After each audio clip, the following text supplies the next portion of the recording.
এরকম একটা অন্ধকার জায়গা দেখতে পাচ্ছ।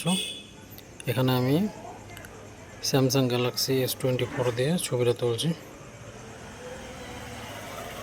এই যে ছবিটা তুললাম, কতটা ক্লিয়ার বা স্পষ্ট আসছে দেখতে পাবে তোমরা। এই যে দেখো, একদম দিনের মতো।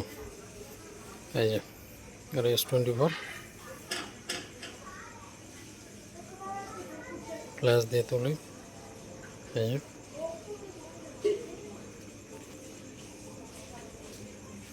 এটা হচ্ছে অ্যাকচুয়াল ভিউ, আর এটা হচ্ছে এই যে একদম প্রতিটা জায়গা স্পষ্ট বোঝা যাচ্ছে। এই হচ্ছে স্যামসাং গ্যালাক্সি S24।